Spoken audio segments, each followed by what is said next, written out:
Tonight, Vice President J.D. Vance and Israeli Prime Minister Benjamin Netanyahu together in Israel, inside the work to calm tensions and keep the fragile peace agreement between Israel and Hamas alive.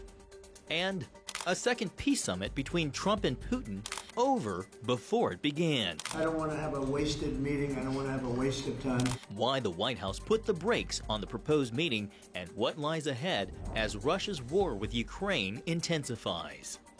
Plus, day 22 of the government shutdown, the latest in the congressional budget battle as the country faces the second longest government shutdown in U.S. history.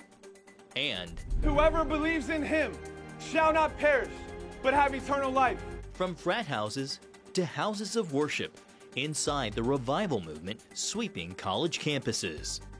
All this and more tonight on Faith Nation.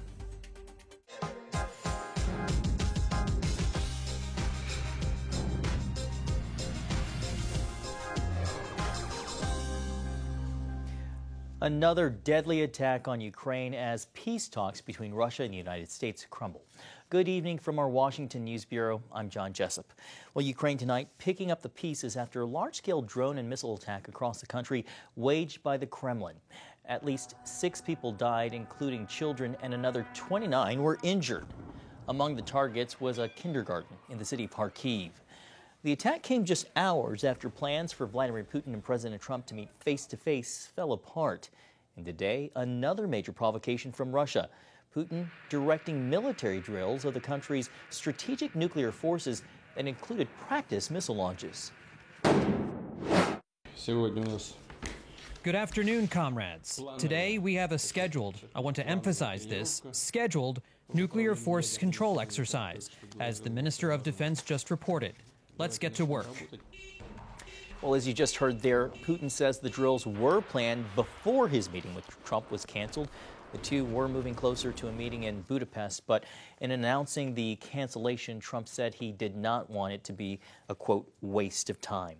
For more insight on the president's relationship with Putin and a breakdown of the day's top news, we're now joined by CBN senior White House correspondent Kelly Wright and CBN chief political analyst David Brody. Gentlemen, it's always great to have you here at Faith Nation.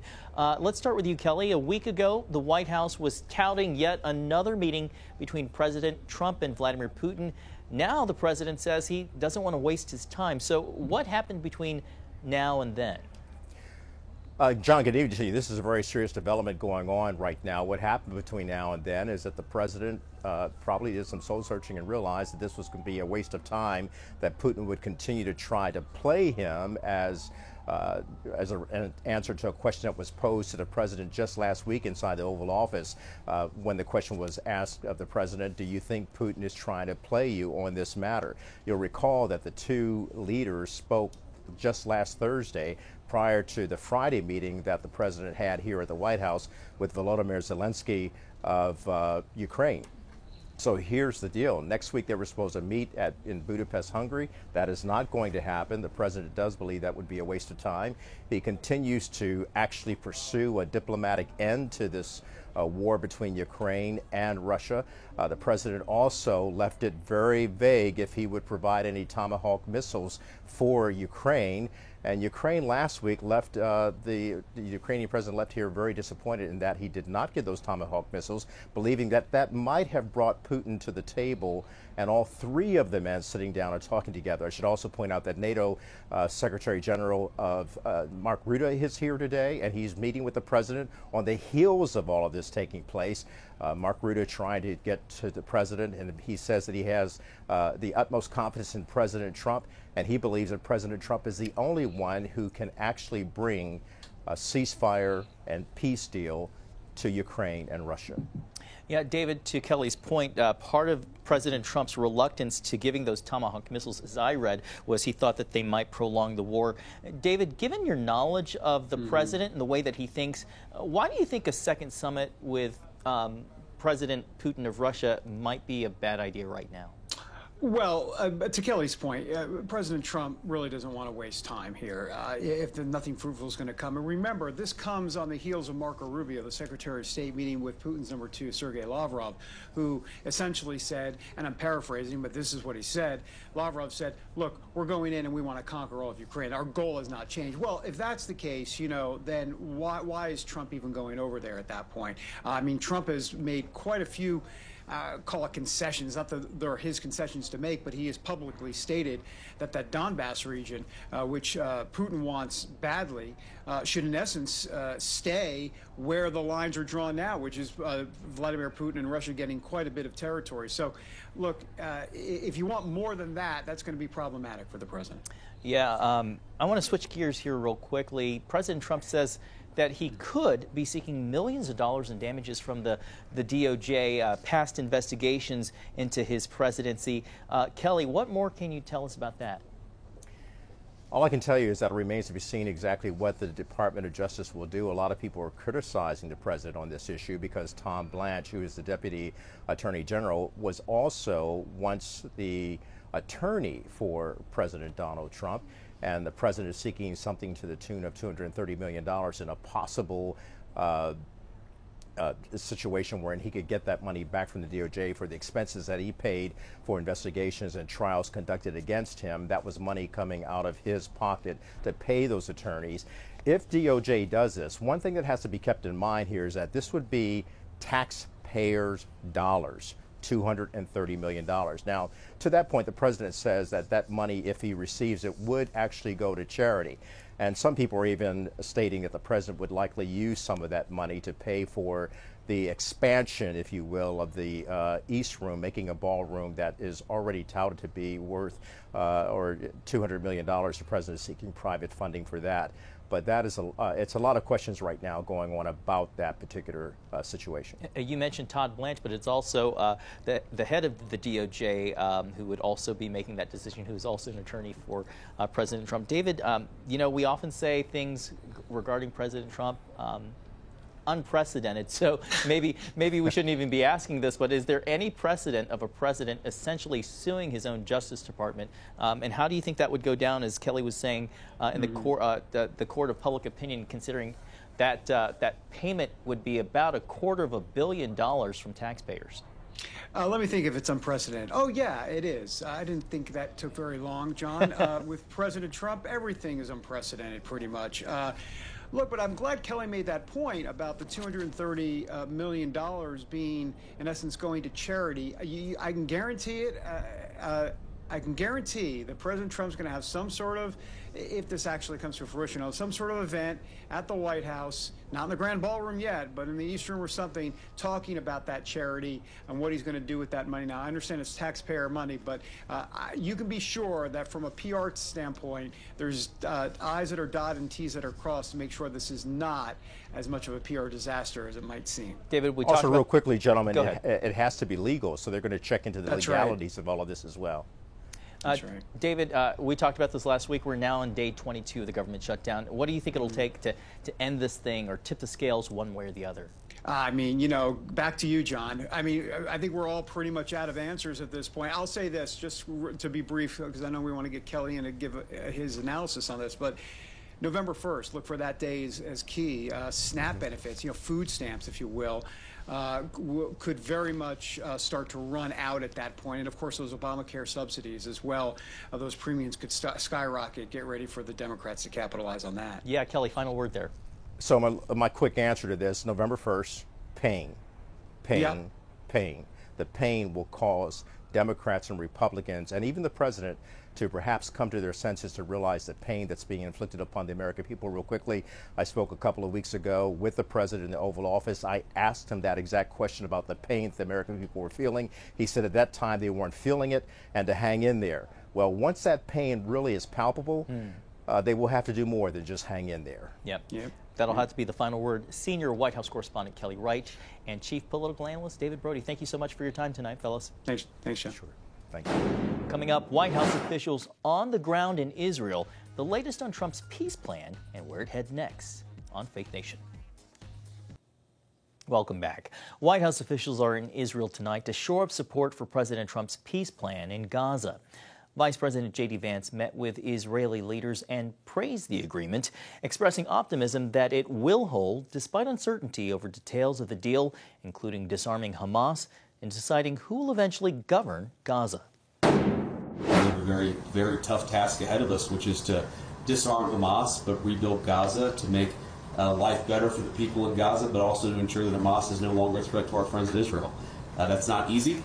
I think the Prime Minister knows that as well as anybody, but it's something that we're committed to in the Trump administration. And I think we've, even in the past 24 hours, had a lot of good conversations with our friends in the Israeli government, but also, frankly, with our friends in the Arab world who are stepping up and volunteering to play a very positive role. The vice president's visit followed the arrival of Middle East envoy Steve Witkoff and senior White House advisor Jared Kushner. Secretary of State Marco Rubio is scheduled to meet with Netanyahu on Friday. Meanwhile, Israelis are still calling on Hamas to hand over the bodies of more than a dozen deceased hostages. Mourners gathered today for the funeral of Tal Haimi, whose remains were returned yesterday. Tal was killed while defending his home during Hamas's October 7th massacre. His family says they can finally begin to heal now that he's back on Israeli soil. Today we fulfill this promise with immense pain and after a prolonged struggle. Tal, we will forever cherish and honor your burial. We will forever love and miss you. Rest in peace in your beloved home, where you grew up, started a family, and lived a life full of joy, pride, and fulfillment. Meanwhile, in Gaza, the long road to rebuilding is just beginning. The current ceasefire allows for around 600 trucks of humanitarian aid to enter daily. And now the International Court of Justice has ruled that Israel must allow UNRWA, the UN aid agency, to deliver assistance inside the territory. Israel has blocked UNRWA from bringing supplies into Gaza since March. Still, the agency continues to run health clinics, provide medical care, and hold classes for children.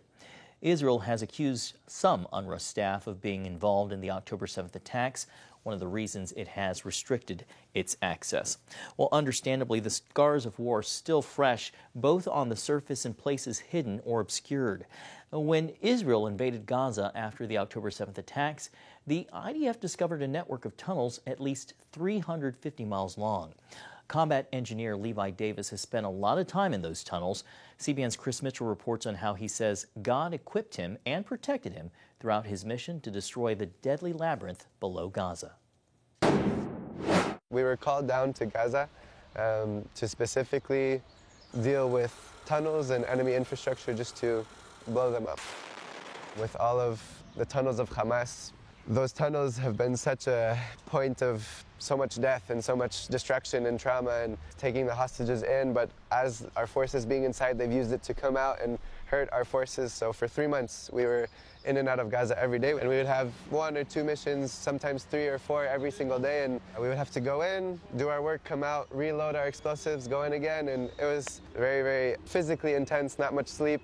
Many early mornings, many late nights, but there was so much work. How did you know where the tunnels were?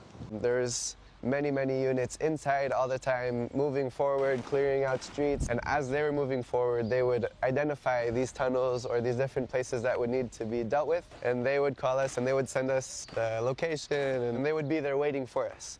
The work required swift coordination between the tunnel units. But sometimes Davis's group would hit delays that saved their lives. And me and my friends, we were working on one tunnel, we were about to go to the next one, and just about 20 meters away from this next tunnel that we had already been supposed to be working on, but we were delayed. It literally blew up right in front of us. Thankfully, the Lord really protected us, and He delayed us from even getting there. One day in Gaza, Davis and his team experience a soldier's nightmare, caught by surprise with tunnels and buildings exploding within seconds of each other. But miraculously, he survived. It was in the center of Gaza, El Bourej. There was a missile factory that was discovered. There was lots of very important equipment that had been smuggled from outside of the country into Gaza. There was about 8 tunnels that were connected. We had many tanks guarding us. We had a lot of people on the ground that were guarding. There was a lot of commotion around this mission. Suddenly, my machine that I use every day to pump in these explosives suddenly stopped working. I did everything I could do in my power to fix it. I called technicians, I tried to do all the regular things, and I finally figured out what the problem was, and there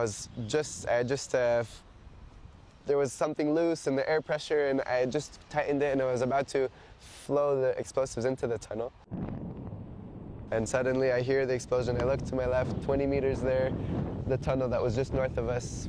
Everything, 2 tons of explosive in the air, 50 meters that way, another one, and many more around us that I didn't see. It was just shocking to see it so close, and suddenly the rocks are falling, and I was hit with a big block in my neck that actually paralyzed me for about like a minute. I couldn't move, and I thought that was it.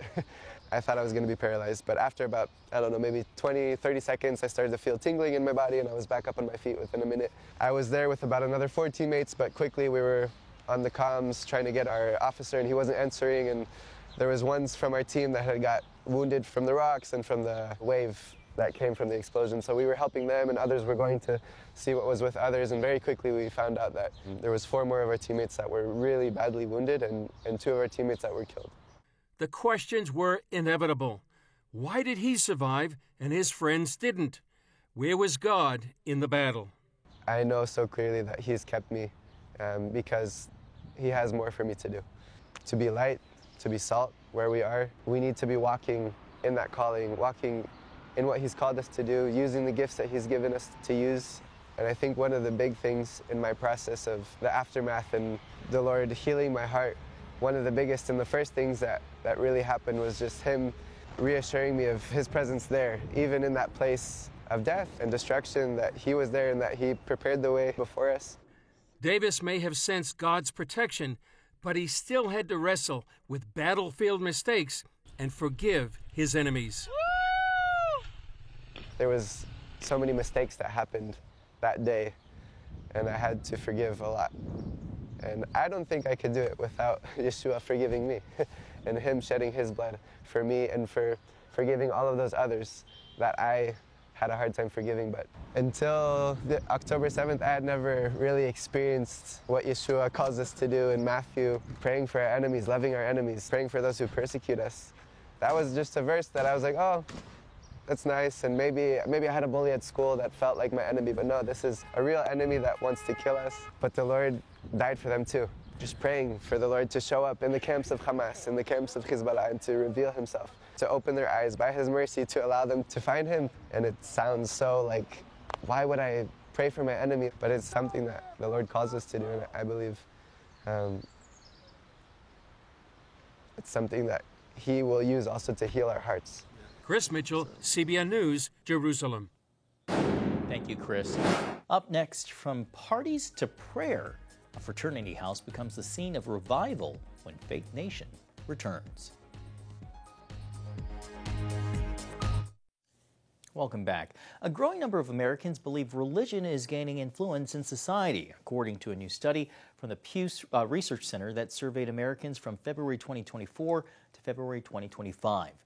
While the segment of Americans who say religion is becoming more influential is still a minority, the numbers took a sharp jump upward from only 18% in 2024 to 31% in 2025. And while a majority of Americans say religious influence is on the decline, that number is dropping from 80% to 68% over the last year. Well, that shift is reflected on some American college campuses, not just in classrooms or chapels. In fact, a North Carolina fraternity house at one of the country's top party schools recently became the site of something completely different. During an event called Night of Hope, students met to worship, and many made the decision to dedicate their lives to Christ. CBN reporter Wendy Griffith has that story. Instead of consuming alcohol, scores of young students gathered at East Carolina University's Kappa Sigma House to listen intently to the gospel. John 3:16, for God so loved the world that he gave his one and only Son, so that whoever believes in him shall not perish, but have eternal life. Romans 5:8, God demonstrates his love in this: while we were still sinners, Christ died for us. The night of prayer, praise, and encouragement featured testimonies from Christian athletes, including ECU baseball player Parker Bird, who lost his leg in a boating accident before going on to play Division I. I've had a total of 22 surgeries in 45 days. Obviously, I had my right leg amputated below the knee. Honestly, a lot of you guys are probably like, man, that's awful, but it's the best thing that's ever happened to me. He told the crowd that before losing his leg, he lived as a lukewarm Christian. It took till the accident to open my eyes to see what God could do through my life. Believers and non-believers alike attended this Night of Hope event. Organizers say at least 10 young men went forward during the altar call, and another 50 or so prayed with former college basketball player and evangelist Doug Elks. Be encouraged tonight that God loves you and He's ready for you. Some say if this can happen at a frat house, it can happen anywhere. Lord, I do believe there is a revival going on in our generation. That can be led right here through ECU, through the students, the leaders. Lord, I just pray that you can give them the boldness to proclaim your name. Organizers say at least 2 other fraternities have reached out about holding a Night of Hope at their houses as well. Amen. God bless you. Wendy Griffith, CBN News. Beautiful to see. Coming up, a modern-day miracle on New York's 34th Street. We explain next on Faith Nation.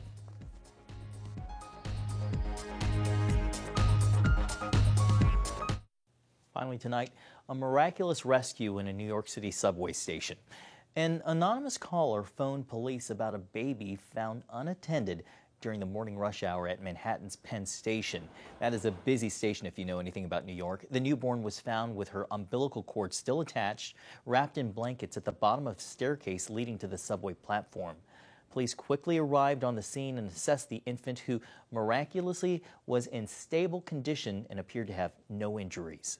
I'm calling it the miracle on 34th Street. Just grateful for the work of the NYPD in responding and caring for the baby. The infant was taken to the hospital while police searched for and eventually arrested the woman who abandoned the baby, reminding people of safe haven laws that allow a parent to legally surrender an infant at a designated location like a hospital or a fire station. And I'm very grateful. I'm sure anyone who's watching is grateful for that happy ending, for the safe and well-being of that child. Well, thank you for watching. We hope you have a great night. We'll see you right back here again tomorrow.